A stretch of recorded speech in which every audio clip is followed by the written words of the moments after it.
Et c'est parti pour le courrier des auditeurs aujourd'hui avec Florian Day et Sasa. Alors, comment allons-nous commencer ? Peut-être par les concours, non ?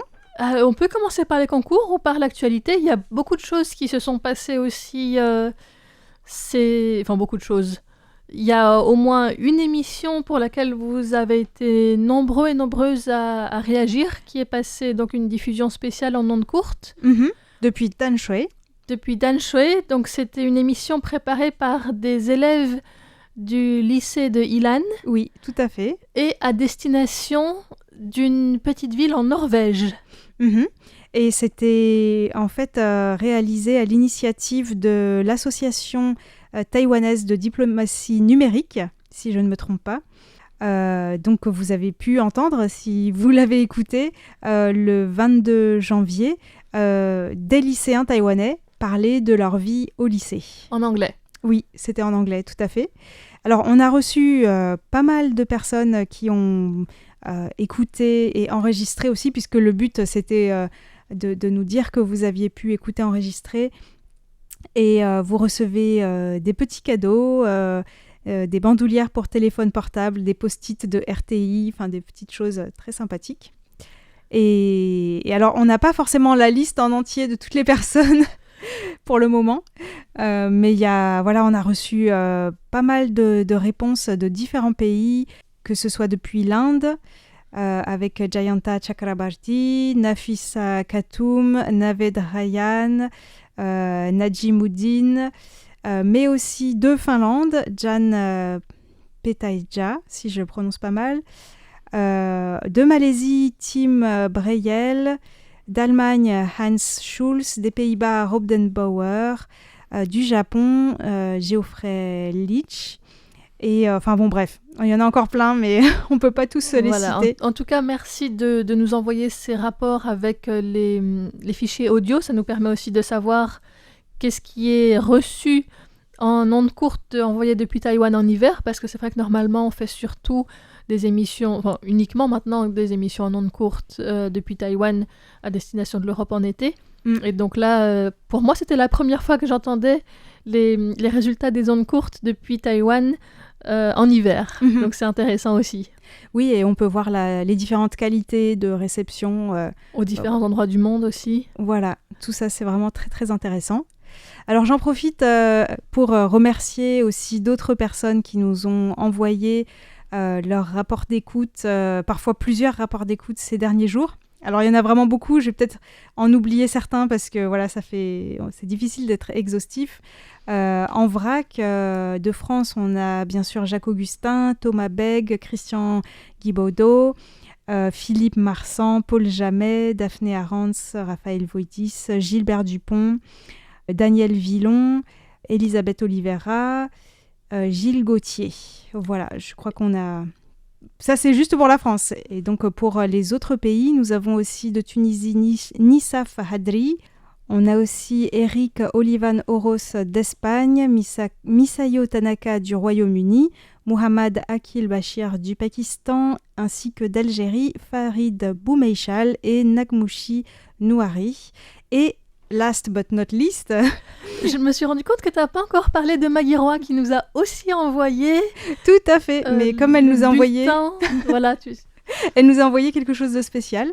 C'est le bulletin d'hiver du Radio DX Club d'Auvergne. Et dedans, je vais vous parler d'un concours qui est organisé par ce Radio Club d'Auvergne en lien avec la francophonie. Et c'est un concours auquel tout un chacun peut répondre, en fait. Vous pouvez tous tenter votre chance. Donc voilà, je vais vous en parler. Ça s'appelle « 10 mois, 10 mots ». Il faut participer donc, en envoyant un email avant le 5 février, en créant ou racontant une petite histoire en utilisant 10 mots.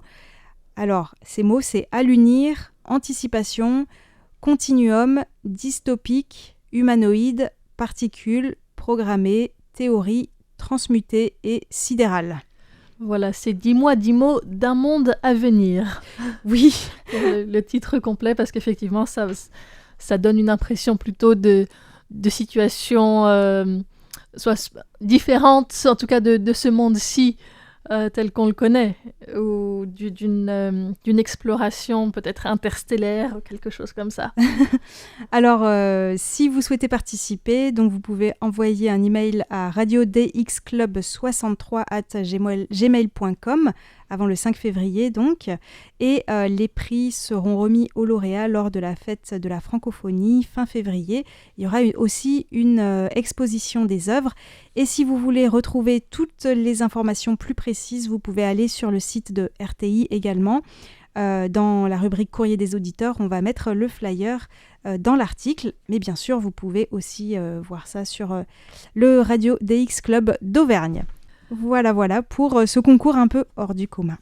Eh bien, merci beaucoup donc à Maggie Roy de nous le partager, et puis au Radio Club d'Auvergne de créer ces concours aussi et d'organiser tout ça. Il y a aussi dans le bulletin qu'on reçoit assez régulièrement des articles détaillés avec des émissions de beaucoup de régions du monde qui sont mises en valeur. Donc c'est toujours intéressant aussi d'avoir cet aperçu sur ce que font d'autres radios francophones dans le monde.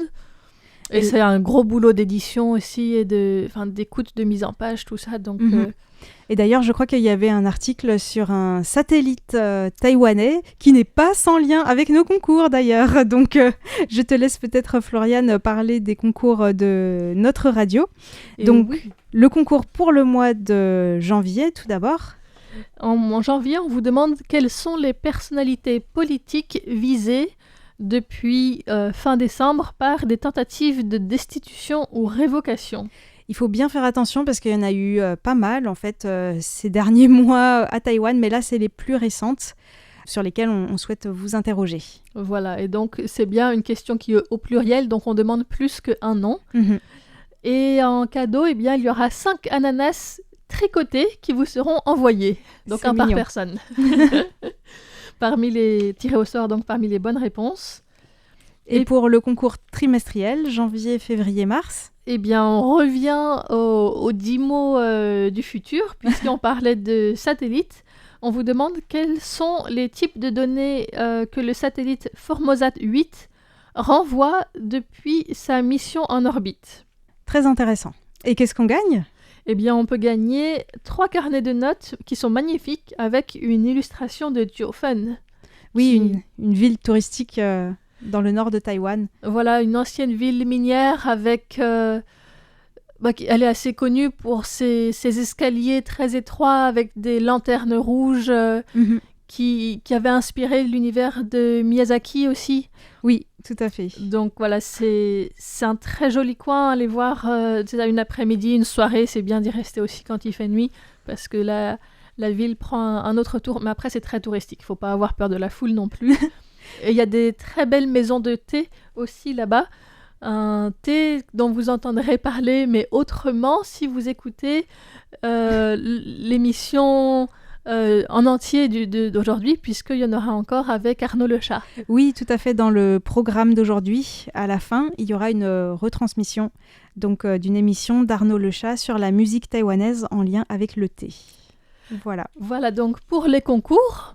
On passe aux questions peut-être ? Oui, alors je vais commencer par une question de Christian Guibaudot qui nous a envoyé ça le 19 janvier dernier et il réagissait au sujet de la vidéo Taipei, bientôt une capitale non-fumeur. Oui, c'était une vidéo que j'avais faite effectivement. Alors en référence donc avec cette annonce du maire de Taipei, Jiang Wan-an, qui voudrait s'inspirer de Tokyo pour faire de Taipei une ville non-fumeur. Alors, en réalité, ça veut dire qu'on n'aurait plus le droit de fumer dans la rue, sauf dans des coins fumeurs aménagés. C'est ça, oui. C'est pas complètement non-fumeur, mais les espaces où il est autorisé de fumer seraient très restreints. Au lieu d'être certains espaces où on n'a pas le droit de fumer, comme c'est maintenant le cas devant les écoles, par exemple, ou les hôpitaux, ce serait juste certains espaces désignés où on a le droit de fumer. Donc, ça deviendrait l'exception et plus la règle. Tout à fait. Alors, mais bon, pour l'instant, c'est un projet seulement. Oui, c'est un peu pour tester la température, prendre la température, voir quelles sont les réactions des gens aussi. Mais pour l'instant, ça a l'air d'être plutôt des réponses positives en général. C'est vrai que la majorité de la population est non-fumeur, donc... Eh bien, c'est ce que nous allons voir, justement. Puisque Christian Guibaudot a indiqué que quand il est venu à Taipei, il n'a pas vraiment remarqué que les gens fumaient dans les rues. Donc, il nous demande, est-ce que c'est autorisé de fumer dans les parcs et il nous pose la question sur les statistiques concernant les fumeurs à Taïwan. Combien il y a de fumeurs estimés ? Quel est le budget d'un fumeur à Taïwan ? Et les jeunes au collège et au lycée fument-ils déjà ? Les cigarettes sont-elles manufacturées à Taïwan ou est-ce que tout est importé ? Bon, ça fait beaucoup de questions. Ça fait beaucoup de questions, oui, c'est une question à tiroir. En tout cas, je sais que moi, mon voisin, il fume donc sous les arcades juste devant la maison. Donc, il y a quand même des gens qui fument dans la rue. Et pour les parcs, à part quand c'est indiqué que c'est interdit, ça veut dire que c'est autorisé, en fait. Donc, souvent, c'est plutôt autorisé pour l'instant. Ah ouais ? Eh ben c'est pas du tout ça, en fait. Mais je pense que c'est parce que tu fais pas attention aux panneaux. Parce que dans la plupart des parcs, à Taïwan, il y a marqué « smoke free ». Alors, ça dépend si t'es comme un ami français qui joue avec les mots. Il dit c'est « free to smoke ». Alors, on est libre de fumer. En fait, non, « smoke free », c'est un faux ami en anglais. Et ça veut dire sans... Libre de fumer, donc sans fumer. Sans fumer, ouais. Fumer et pas ER. Voilà. Voilà. C'est pas non-smoking park, c'est smoke-free park, mais ça veut dire la même chose. Et en fait, à Taïwan, la plupart des parcs sont non-fumeurs. Sont non-fumeurs. C'est pas forcément une obligation, mais c'est en général interdit. Je pense qu'en fait, j'avais pas remarqué parce que moi, je fume pas. Et que j'ai l'impression que même si c'est interdit, il y a quand même parfois des gens qui y fument. Ah ouais, d'accord. Moi, je trouve qu'en général, je vois pas trop de gens qui fument à Taïwan. Mais bon, après... Alors, comparé à la France, c'est sûr qu'il y en a moins. Ouais. C'est ce que montreront les statistiques tout à l'heure. Mais en tout cas, en ce qui concerne les parcs nationaux, les sites touristiques, en général, c'est également interdit de fumer à Taïwan. Et donc, les contrevenants s'exposent à une amende de 2 000 à 10 000 $ taïwanais, donc de 54 à 270 €. Alors, ça, c'était pour la première question.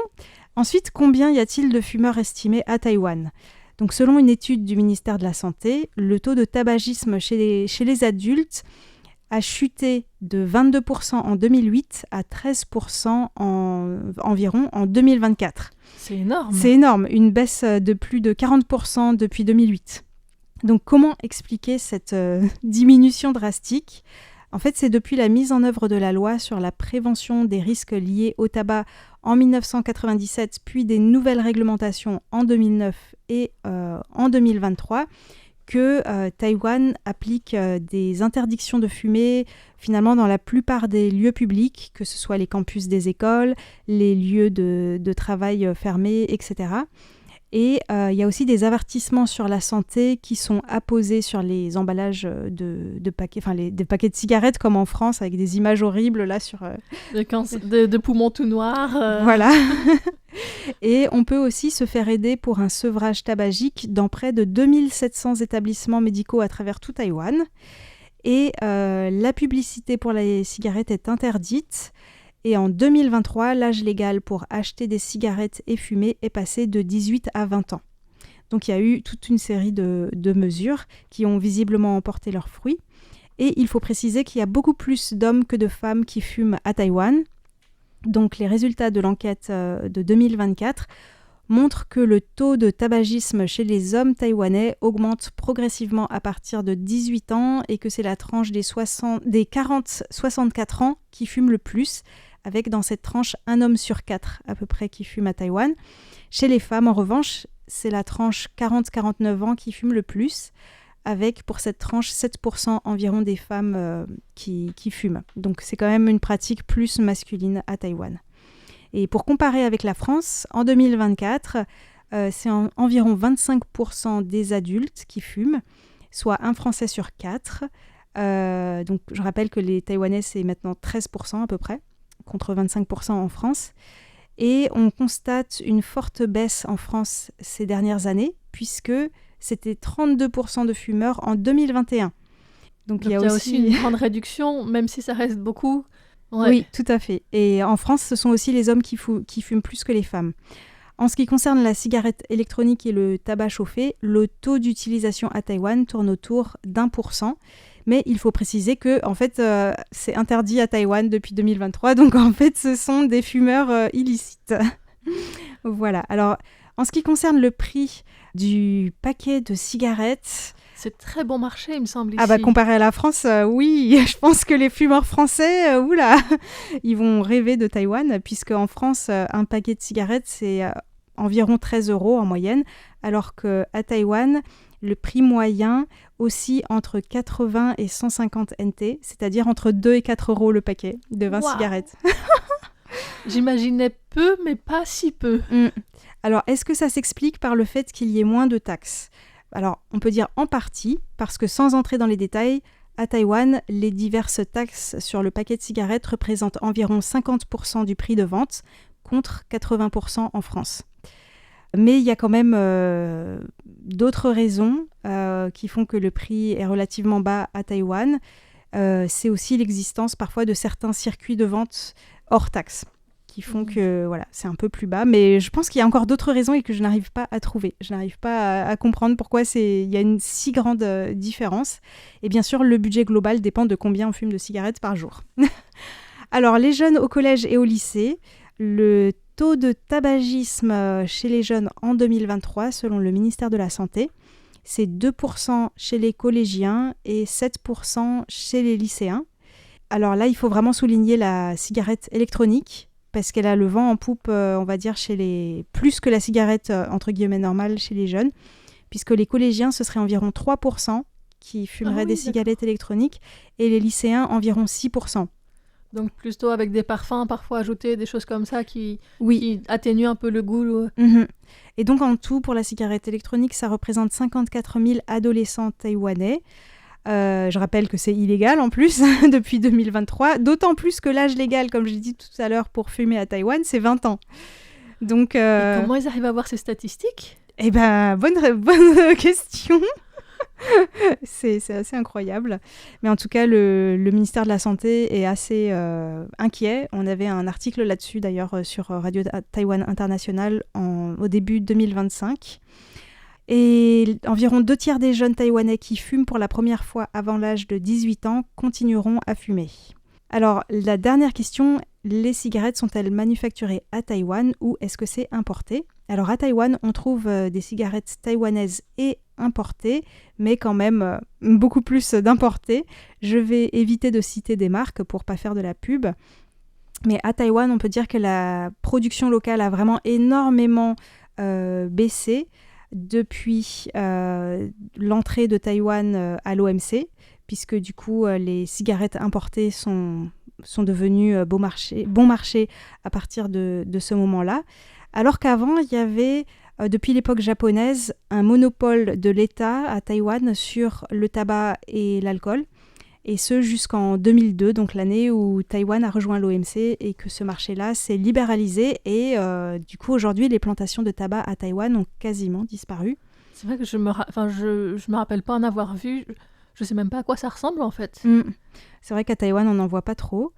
Et donc, les principaux pays de provenance du tabac à Taïwan, ce sont les États-Unis, le Brésil et l'Inde.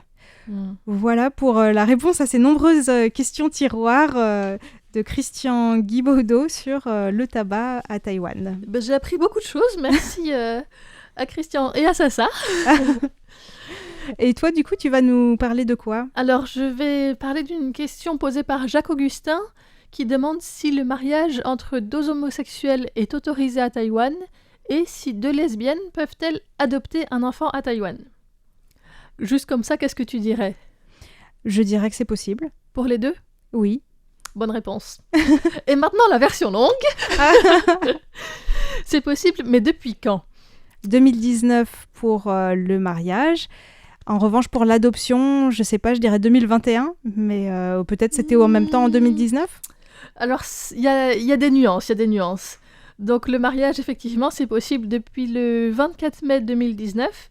La Cour constitutionnelle avait jugé en 2017 le fait que deux personnes n'aient pas le droit de se marier comme contraire au principe d'égalité. et donc avait donné 2 ans pour amender la loi.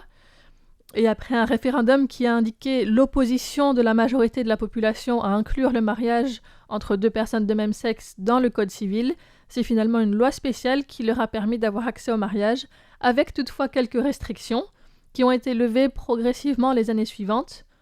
Donc c'était le premier pays d'Asie, Taïwan, à autoriser le mariage entre des couples de même sexe, qui a été rejoint par le Népal en 2023 et la Thaïlande en janvier 2025, il y a tout juste un an. Au début, donc, le mariage était interdit pour les Taïwanais avec des ressortissants étrangers originaires d'un pays qui n'autorise pas le mariage entre personnes de même sexe. Ah oui. Et cette limite a été levée en janvier 2023, à l'exception des citoyens originaires de Chine. Et je crois que c'est toujours le cas actuellement. Alors, actuellement, c'est encore le cas, mais avec, depuis septembre 2024, une nuance, c'est que s'ils se sont mariés légalement dans un pays tiers, ils peuvent voir leur mariage reconnu à Taïwan. Ah, c'est bizarre, ça. Ça veut dire qu'il faut d'abord qu'un couple entre un Taïwanais et un Chinois aille se marier à l'étranger. Ce qui n'est pas facile, déjà, je pense. Donc, il faut choisir un pays où c'est légal et puis faire toutes ces démarches-là sans y habiter forcément. Enfin, c'est dur. Donc, ça reste quand même avec cette limitation-là. En ce qui concerne l'adoption, en 2019, la loi qui autorisait le mariage a aussi permis d'adopter, mais uniquement l'enfant biologique de son conjoint ou sa conjointe. D'accord, je vois. Et en 2023, il a été permis d'adopter soit un enfant adopté préalablement au mariage par l'autre conjoint, parce que c'était possible pour les femmes célibataires d'adopter. Donc si 2 femmes avaient un projet d'enfant adopté et de mariage, il fallait adopter avant de se marier pour que l'enfant puisse être adopté par l'autre parent aussi. Et ça a évolué depuis, maintenant c'est plus ouvert. Et maintenant c'est aussi possible d'adopter conjointement un enfant avec lequel aucun des 2 membres du couple n'a de lien de sang. Voilà. D'accord. Donc maintenant c'est possible d'adopter. Comme quoi cette question était très pertinente parce qu'il y a eu pas mal d'évolutions finalement ces dernières années. Ouais. Et puis il y a un autre domaine où il y a aussi des évolutions en ce moment, c'est la procréation médicalement assistée. Donc par exemple, il est autorisé maintenant pour toutes les femmes de congeler leurs ovocytes, mais pour les utiliser, il faut être dans un couple hétérosexuel, donc marié, et avoir l'autorisation du mari. Donc les femmes célibataires ne peuvent pas décongeler leurs ovocytes. Les femmes mariées ont besoin de l'accord de leur mari pour les utiliser. Et les femmes lesbiennes en couple ne peuvent pas les utiliser non plus. C'est bizarre quand même, parce qu'on dirait qu'il y a un traitement différentiel par rapport à la naissance biologique. Mais parfois, il y a des personnes qui sont stériles. Ou la naissance biologique, il n'y a aucune loi qui t'empêche d'avoir un enfant. Enfin, si ça se fait naturellement, voilà. Mais donc oui. Et en fait, le gouvernement a approuvé le 11 décembre dernier, donc il y a un peu plus d'1 mois seulement, un projet d'amendement à cette loi sur la procréation médicalement assistée qui élargirait l'accès aux femmes célibataires âgées de 18 ans et plus et aux couples de femmes. Donc c'est en plein dans l'actualité, finalement. C'est en plein dans l'actualité, c'est ça. Donc c'est un projet d'amendement qui met à la fois l'accent sur la liberté reproductive des femmes et sur l'intérêt supérieur des enfants, en imposant quand même des évaluations préalables à la procédure concernant le bien-être des enfants. Et donc là, il y a eu des inquiétudes quant aux compétences des évaluateurs et à leur conscience sur l'égalité des sexes. Parce que c'est possible que quand ils voient la structure, la taille d'une famille ou leur composition, ils pensent que ça a un lien avec la santé des enfants, alors que non, c'est pas parce que c'est un parent seul ou bien un couple de femmes ou un couple hétérosexuel que les enfants vont grandir mieux ou moins bien. Voilà. C'est bizarre quand même aussi de dire que c'est en fonction d'évaluateurs et pas juste en fonction d'un critère... Je sais pas quels seront ces critères. Ouais. En fait, c'est un projet de loi pour l'instant, mais ils imposent pour l'instant des évaluations préalables. Donc, il faudra voir qu'est-ce que c'est et voilà précisément. Mais voilà, il y a quand même un peu de doute là-dessus. Et puis, ce projet de loi garantirait aussi aux enfants le droit de connaître leurs origines, parce qu'actuellement, tous les dons de sperme et d'ovules sont entièrement anonymes. Et les enfants qui sont issus de ces dons, après, sont curieux de leurs origines.